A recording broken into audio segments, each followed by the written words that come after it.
दें कि अनुव्रत की गिरफ्तारी पर दिलीप घोष का बयान जो है वो सामने आया है। सीबीआई बहुत दिनों से कोशिश कर रही थी, ढूंढ रही थी, बुला रही थी, समन भेज रही थी, लेकिन अनुव्रत मंडल जो है सीबीआई के सामने पेश नहीं हो रहे थे। बंगाल की जनता भी भ्रष्टाचार के खिलाफ अब हो चुकी है। अनुव्रत ने आखिरी वक्त तक गिरफ्तारी से बचना चाहा, यह कहना है दिलीप घोष का।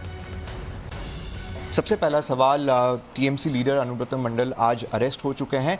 काफ़ी बार उन्होंने कोशिश की है कि सीबीआई के जो समन्स किए जाते हैं वहाँ पे वो ना जाए, बार बार हेल्थ रीज़न का साइटिंग करते रहे, बट आज फाइनली सीबीआई ने उनको गिरफ्तार कर लिया है। इस पर क्या कहेंगे?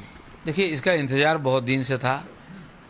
सीबीआई जैसा प्रयास कर रही थी, बंगाल का हर व्यक्ति चाह रहे थे जो इस प्रकार जो करप्टेड लोग हैं उनका अरेस्ट होना चाहिए, कानून के सामने आना चाहिए।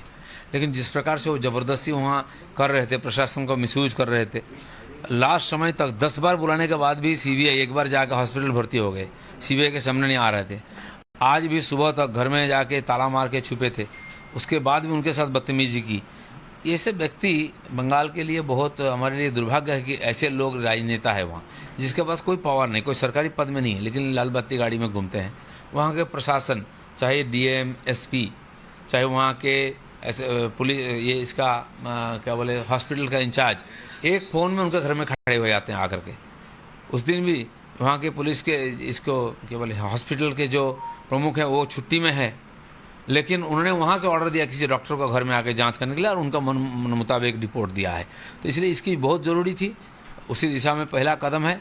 और ऐसे बहुत लोग हैं वहाँ, पिछले कई सालों से बंगाल की राजनीति को, समाज को जिन्होंने प्रदूषित किया है, उनको सज़ा मिलना चाहिए।